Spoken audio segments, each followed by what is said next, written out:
Hello everyone, welcome on expert academy online classes. मैं sir Shyam Yadav. जनाब, आज मेरे साथ पढ़ने वाला स्टूडेंट 8 का एसएस सिविक्स का चैप्टर 3 पार्लियामेंट पार्ट 1।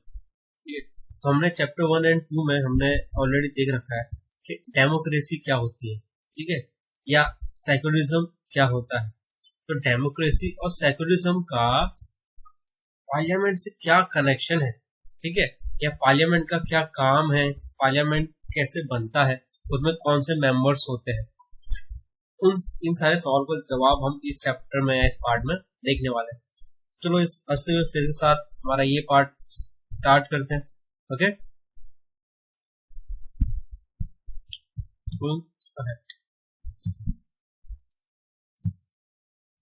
अब पार्लियामेंट कुछ इस तरह हम दिखता है हमारा, है ना, इंडिया का पार्लियामेंट। ये पार्लियामेंट है हमारा, ठीक। ये स्माइल वाली ये हमारा पार्लियामेंट है, ठीक है। This is parliament of India, जो कहाँ पर है, पार्लियामेंट ऑफ इंडिया कहाँ पर है, ये है दिल्ली में। कहाँ पर है, दिल्ली में है इंडिया का पार्लियामेंट। ये ट्राई कलर फ्लैग है हमारा, और यहाँ पर जितनी भी मीटिंग्स होती है वो होती है, ठीक है। तो आगे बढ़ते हैं कि इसका काम क्या होता है। ओके, इंपॉर्टेंस ऑफ पार्लियामेंट, सबसे इंपॉर्टेंट टॉपिक कि भाई पार्लियामेंट की इंपॉर्टेंस क्या है। हम पार्लियामेंट तो पढ़ रहे हैं, पर पढ़ क्यों रहे हैं, इसका जो चीज है वो आज हम पढ़ लेते हैं। तो भाई हम इसे क्यों पढ़ते हैं, पार्लियामेंट काम क्या करता है, ठीक है। तो पार्लियामेंट का काम क्या है, इम्पोर्टेंस क्या है पार्लियामेंट की। तो हमें पता है कि हमारा कंट्री क्या है, हमारा कंट्री एक डेमोक्रेटिक कंट्री है, ठीक है। हम डेमोक्रेसी फॉलो करते हैं, जिसमें डिसीजन लोगों के आइडिया, ठीक है, पार्टिसिपेशन जरूरी होता है। किसका, लोगों का, सिटीजन्स ऑफ इंडिया का, ठीक है। इसमें सिटीजन्स ऑफ इंडिया एंड हमारी जो गवर्नमेंट है वो दोनों मिलके ही कोई भी डिसीजन लेते हैं, ठीक है। और अब आप तो कहोगे कि सारे डिसीजन तो प्राइम मिनिस्टर लेता है, चीफ मिनिस्टर लेता है, हम तो कुछ करते नहीं है।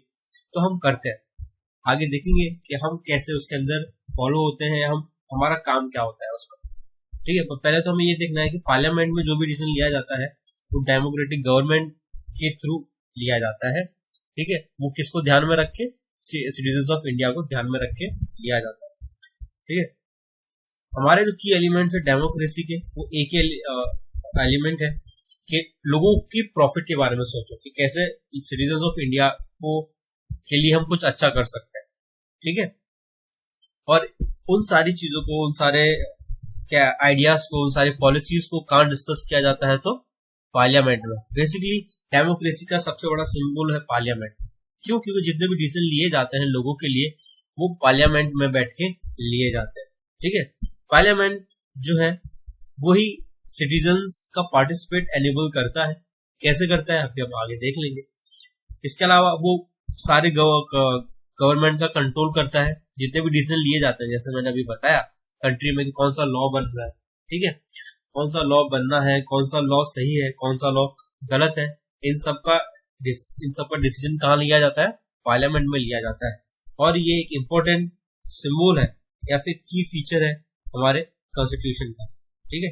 हमने फर्स्ट चैप्टर में देख रखा है कि कॉन्स्टिट्यूशन क्या है, it is a book of law.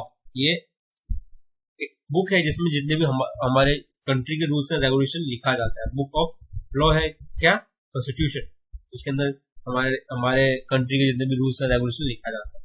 और उस कॉन्स्टिट्यूशन का एक बहुत इंपॉर्टेंट की फीचर है क्या, पार्लियामेंट, या पार्लियामेंट का यूज, ठीक है। चलो देखते हैं कि भाई हम कैसे पार्टिसिपेट करते हैं पार्लियामेंट में। ओके, तो जैसे मैंने कहा कि आपको डेमोक्रेसी के बारे में पता होना चाहिए। डेमोक्रेसी क्या है पहले तो आपको पता है, हमने या तो फर्स्ट चैप्टर में देख लिया है, और हम इस चैप्टर में भी देख लेते हैं कि डेमोक्रेसी क्या है, ठीक है। ये डेमोक्रेसी डेमोक्रेसी में क्या होता है कि गवर्नमेंट लीडर्स जो होते हैं, government leaders are elected directly by participation of people, ठीक है। लोग पार्टिसिपेट करते हैं और अपने लीडर को इलेक्ट करते हैं, अपने लीडर को डिसाइड करते हैं, ठीक है। और इसी को हम डेमोक्रेसी कहते हैं। कि जिस देश के लोग डिसाइड करते हैं कि उस देश का लीडर कौन होगा या उन लोगों का लीडर कौन होगा। हम डिसाइड करते हैं कि हमारा लीडर कौन होगा, और उस चीज को हम कहते हैं डेमोक्रेसी। उसको हम क्या कहते हैं? उसको हम कहते हैं democracy. Government leaders are elected directly by participation of people और देयर रिप्रेजेंटेटिव्स यानी कि लीडर्स। ठीक है, तो अब पार्टिसिपेशन कैसे करते हैं वो बात आती है। हम पार्टिसिपेशन कैसे करते हैं? तो ये इतने बड़े बड़े बॉक्स देते हैं, ठीक है, मजदूरी करने के लिए नहीं करते। ठीक है, ये पार्टिसिपेशन होता है वोट्स के थ्रू। किसके थ्रू? वोट्स के थ्रू। हम ये बड़े बड़े जो डिब्बे देख रहे हैं इसमें वोट्स है, इनकी काउंटिंग होती है, और जो लीडर जीतता है वो हमारा क्या बनता है? वो हमारा रिप्रेजेंटेटिव बनता है, और फिर वो आगे जाके क्या बनाता है? वो आगे जाके गवर्नमेंट बनाता है जो हमारे लिए सारे डिसीजंस लेती है। ठीक है, तो ये डेमोक्रेसी था। डेमोक्रेसी क्या होती है? ठीक है, पीपल, पावर ऑफ पीपल।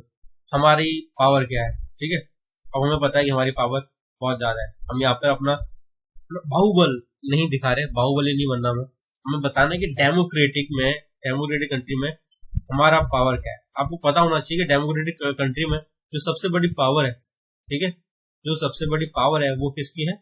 वो पीपल की है। ठीक है, सबसे बड़ी पावर हमारी है। डेमोक्रेटिक कंट्री में अगर कोई सबसे ज्यादा पावरफुल होता है तो वो हम होते हैं। तो भाई हम सबसे ज्यादा पावरफुल किस तरह से होते हैं? तो चलो देख लेते हैं कि पीपल सबसे ज्यादा पावरफुल कैसे होते हैं।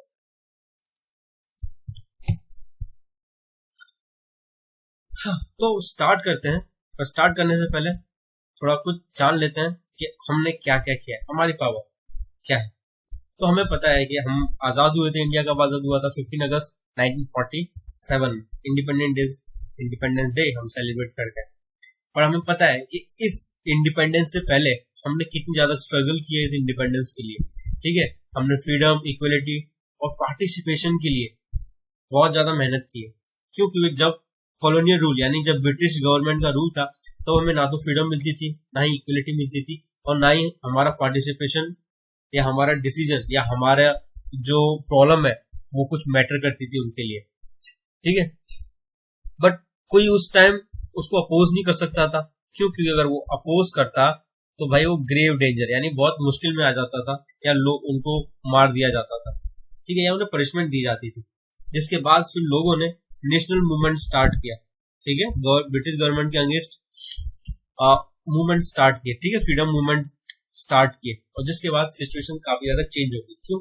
क्योंकि फिर लार्ज अमाउंट में लोग अपोज करने लगे थे। ठीक है, इसका सबसे पहला हम लोगों ने 1885 में जब इंडियन नेशनल कांग्रेस बनी, ठीक है, तब उन्होंने सबसे पहले ये मांगा कि जो इलेक्टेड मेंबर्स हैं, इंडियन के जो इलेक्टेड मेंबर्स हैं पार्लियामेंट में, यहाँ पे लेजिस्लेचर का मतलब है पार्लियामेंट, ठीक है, कि उनको राइट होना चाहिए क्वेश्चन पूछने का और अपनी प्रॉब्लम्स को डिस्कस करने का।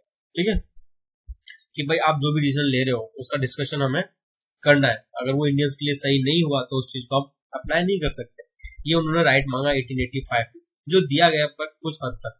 इसके बाद गवर्नमेंट ऑफ इंडिया एक्ट 1909 आया, जिसमें उन्होंने कुछ हद तक, ठीक है, सम इलेक्टेड लोगों को वो राइट दिया कि आप कुछ लोग हो जो थोड़ा बहुत क्वेश्चन कर सकते हो या थोड़े बहुत आप पार्टिसिपेट कर सकते हो, उससे ज्यादा पार्टिसिपेशन नहीं कर सकते। ठीक है, जिसकी वजह से लोग काफी ज्यादा अपसेट हो गए और उन्हें बहुत ज्यादा फ्रीडम स्ट्रगल की और आजादी मांगने लगे। जिसके बाद हम इंडिपेंडेंस हुए 15 अगस्त 1947 में, और फिर हमने हमारा खुद का कॉन्स्टिट्यूशन बनाया, कॉन्स्टिट्यूशन ऑफ इंडिपेंडेंट इंडिया। ठीक है, जिसमें हमने universal principle of universal adult franchise का एडॉप्ट किया।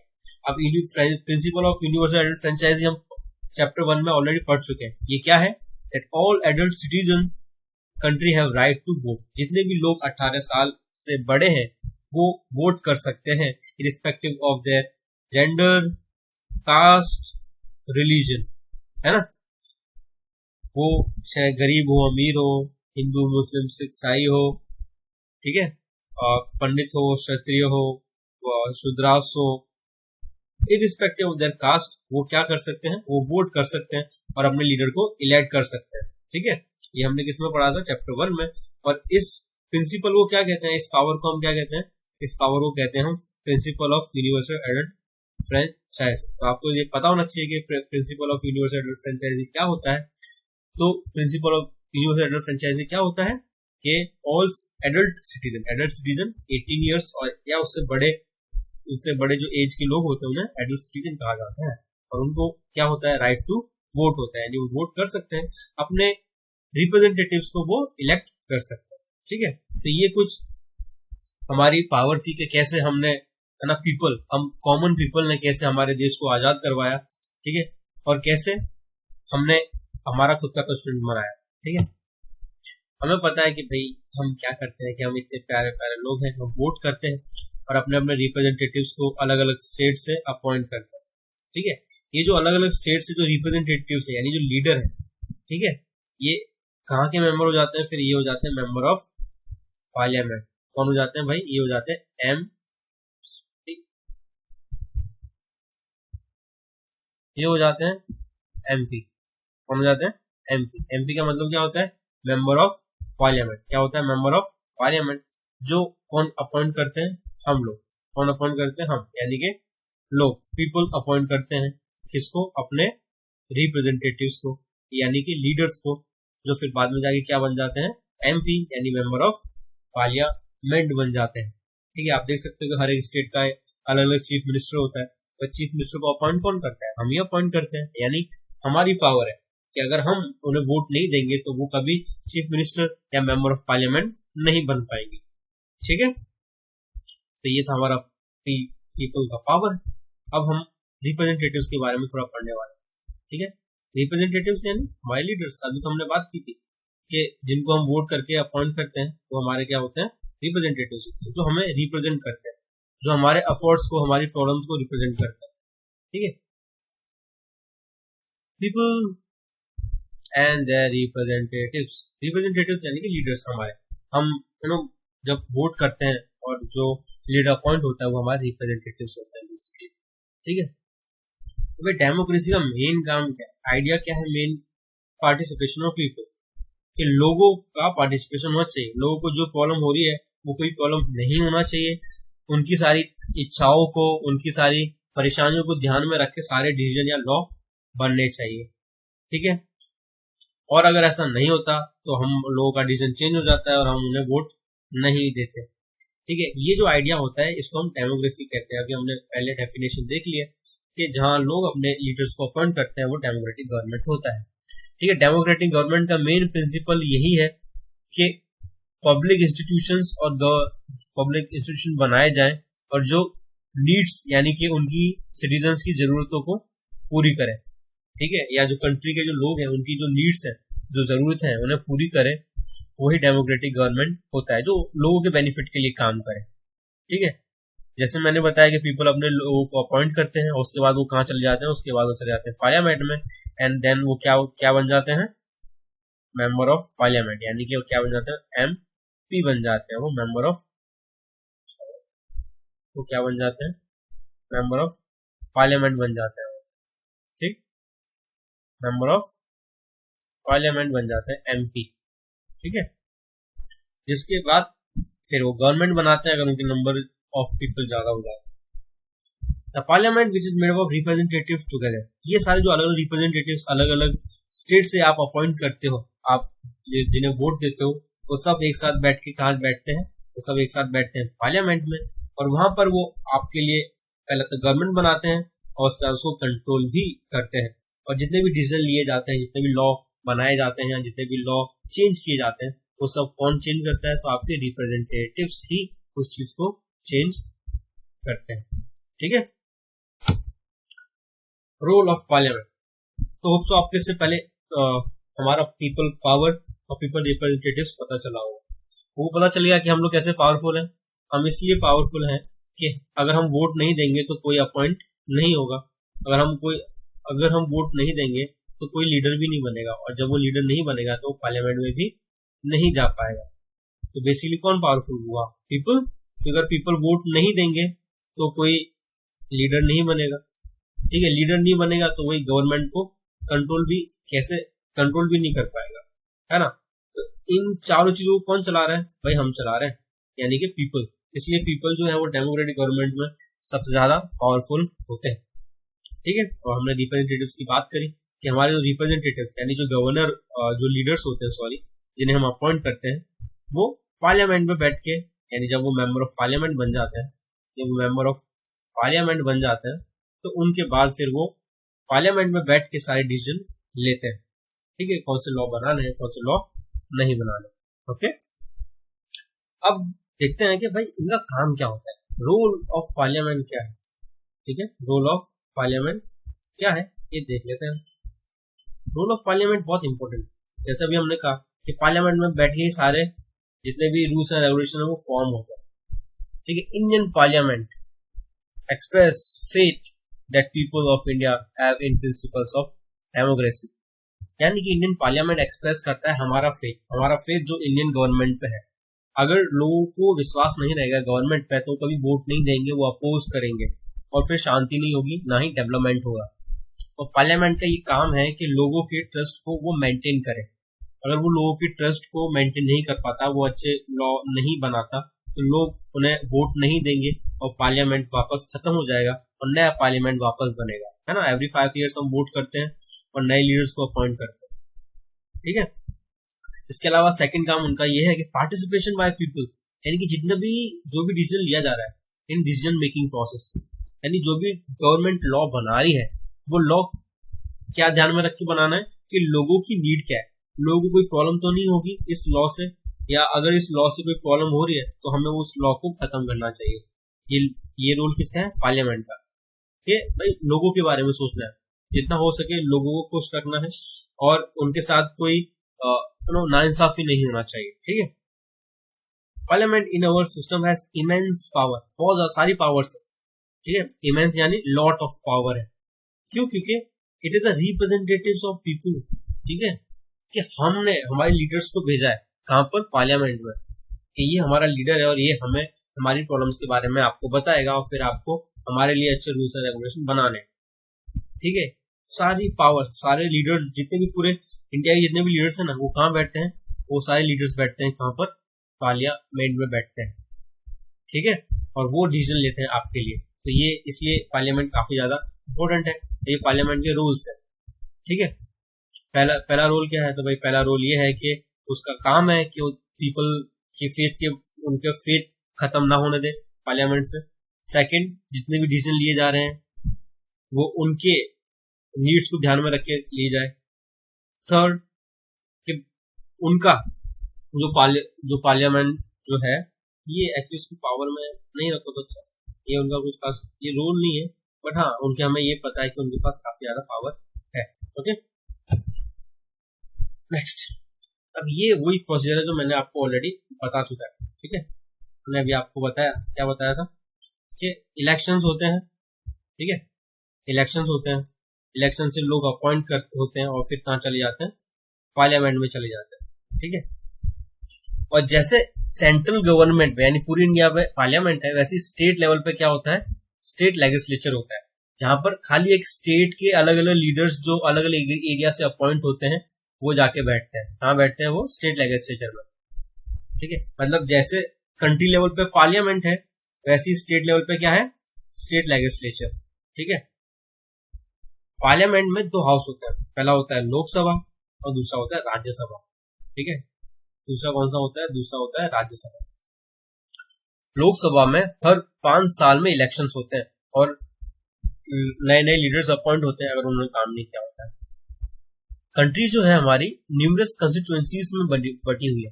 कंस्टिट्यूएंसी क्या होता है, तो अभी हमने फर्स्ट और सेकंड लेक्चर में चैप्टर में देख रखा है कि कंस्टिट्यूएंसीज वो एरिया होते हैं जहां से अलग अलग लीडर्स अपना इलेक्शन कंडक्ट करते हैं। ओके, और हर एक कंस्टिट्यूएंसीज का एक पर्सन जो होता है वो पार्लियामेंट में, मतलब जो भी जीतता है वहां से वो मेंबर ऑफ पार्लियामेंट बनता है।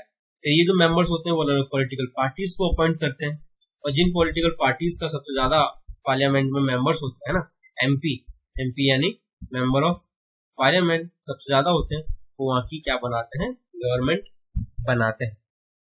ठीक है, and MPs together make up the parliament. ये सारे जो एमपीज होते हैं जो इलेक्शन के थ्रू स्टेट लेजिस्लेचर में अपॉइंट होते हैं और उसके बाद फिर वो पार्लियामेंट में आते हैं।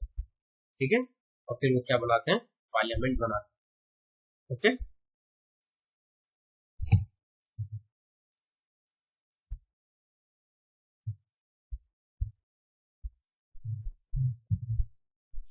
तो ये था हमारा पार्ट 1, जिसमें हमने देखा कि भाई पार्लियामेंट का काम क्या होता है, पार्लियामेंट का रोल क्या होता है, वो इम्पोर्टेंट क्यों होता है, और क्यों और किस तरह से लोग जो है वो मेंबर ऑफ पार्लियामेंट बनते हैं। ठीक है, तो मेंबर ऑफ पार्लियामेंट कैसे बनते हैं हमें पता है, वापस एक बार रिवाइज कर लेते हैं कि पहले आप इलेक्शंस होता है, ठीक है, आप वोट करते हो, ठीक है, जो लोग होते हैं ना, जो पीपल होते हैं वो वोट करते हैं, अपने लीडर्स को अपॉइंट करते हैं, वो जो लीडर होते हैं फिर वो मेंबर ऑफ पार्लियामेंट बनते हैं, ठीक है, और फिर वो बनाते हैं क्या, पार्लियामेंट बनाते हैं, ठीक है, और पार्लियामेंट है वो सारे लोगों की नीड्स को ध्यान में रख के सारे डिसीजन लेते हैं, और लॉ को मेंटेन करना भी किसका काम है, पार्लियामेंट का ही काम है। ठीक है, तो ये इस चैप्टर का पार्ट 1 की इंपॉर्टेंट चीजें थी। हम पार्ट 2 में देखेंगे कि इंपॉर्टेंस तो ठीक है बट इसके और काम क्या क्या होते हैं, ठीक है, डिटेल में देखेंगे पार्ट 2 में वो क्या होता है। ठीक है, ये आपका होमवर्क है आज का, ट्राई करना ये 5 क्वेश्चंस 1 2 3 4 सॉरी 4 क्वेश्चंस है, इन 4 क्वेश्चंस को आप ट्राई करना। अगर नहीं समझ में आता तो ये लेक्चर्स को वापस देखना, काफी अच्छे से समझ में आ जाएगा। ठीक है, अब नहीं आता तो आप मुझसे डाउट पूछ सकते हो। ठीक है, और फिर हम नेक्स्ट पार्ट में मिलते हैं। Till then keep studying, keep smiling, thank you.